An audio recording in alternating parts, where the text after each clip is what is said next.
The transfiguration of Jesus, which is the gospel text for today, is narrated by all the three evangelists. The scene in Luke makes three major points. The first is the revelation of who Jesus is. The second is that it is the foreshadowing of the death and resurrection and exaltation of Jesus into heaven. And the third, it is the training of the disciples and each one of us about the meaning, not only about the transfiguration, but about the whole Christ event, beginning from the birth of Jesus until the time he was exalted into heaven. It is only in Luke that the transfiguration occurs in the context of the prayer of Jesus. Just as the voice from heaven inviting Jesus to be son and slave speaks while Jesus was praying after his baptism, so also now at the transfiguration, the voice from the cloud speaks in the context of the prayer of Jesus. Through this, Luke draws attention to the fact that prayer has the power to mediate the presence of God. The transfiguration of Jesus on the mountain confirms that Jesus was in the presence of God. It also serves to clarify that Jesus is indeed God's Son. While Moses and Elijah, who appear with Jesus on the mountain, might represent the law and prophets, they are also mentioned because of the actions they performed. Like Moses, who parted the sea on the command of God and who fed the multitude in the desert with manna from heaven, Jesus calms the storm and feeds 5,000 with bread. Like Elijah, who multiplied loaves, cleansed a leper, and raised the dead, Jesus does the same and even more. Only in Luke are we given the content of the discussion that Moses and Elijah have with Jesus.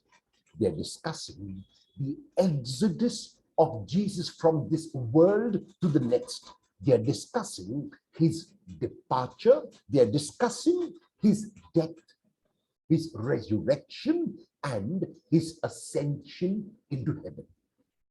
So Peter and his companions, John and James, witness the event. They do not know what to make of it. Peter, however, wants to remain there and commemorate the place. He wants to remain in the past. Jesus knows that he cannot remain on the mountain, tempting as that might be. He knows what he has to do, and he will let no one come in his way. He has to come down and has to go to the cross. That Jesus is indeed confirmed in this is manifested by the voice from the clouds, which in words similar to those used at the baptism affirm Jesus as son and slave. Jesus is both and at the same time. He is Son of God and he is suffering servant. He will, through his death, bring salvation to all. He is the fulfillment of all the hopes, not only of a small nation, but of the whole of humanity, of the whole world.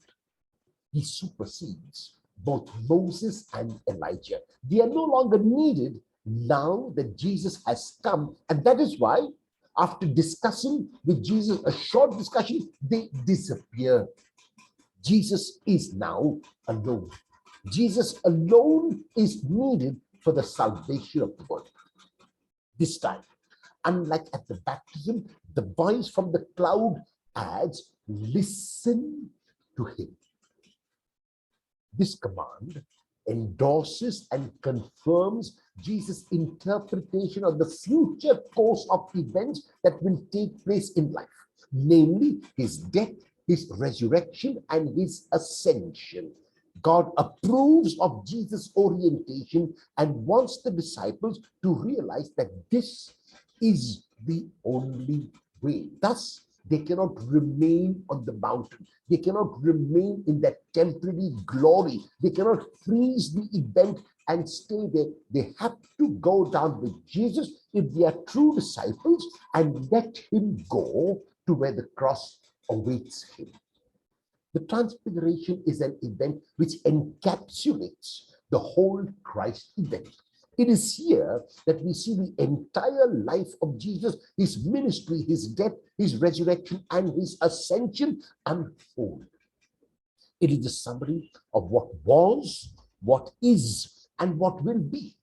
Thus, the Transfiguration emphasizes that God has been revealed through Jesus, and that the essence of the identity of Jesus and the work of Jesus cannot be understood apart from the cross and the resurrection. Only in the light of the cross and the resurrection do we understand the character of God and the significance of Jesus. The Transfiguration also serves to emphasize that God will see hidden in the passion and death of Jesus. And though Jesus might seem defeated, things are not as they seem. Rather, God is present at the passion and death of Jesus as much as he was at the Transfiguration. And even then, God possibly would say, "This is my beloved Son, listen to him." Jesus is as victorious in his passion and death as he was in his Transfiguration. In the first reading of today, this is precisely the kind of confidence that Abraham is challenged to have. He and his wife are old. They did not have even one son, and yet God commands him to believe that his descendants will be as numerous as the stars in the sky. Abraham dared to believe even when he could not understand, and it was so. He first believed and then he experienced. The reading of today teach us an all-important lesson. There are times in our lives when things do not go the way we plan. When, like Jesus, we are in agony. When, like Jesus, we are carrying a heavy cross. When, like Jesus, we see no light at the end of the tunnel. Our plans go awry. The road seems steep and the going is difficult. When every step that we take is labored and arduous. When we cannot see or understand. When we feel like giving up and giving in. It is the times like these that we, like Peter, wish that we can stay on the mountain, that we want to build 3 booths. We want to go back to the past and the glory of the past. It is at times like these when we, like Abraham, might need some tangible proof, some sign.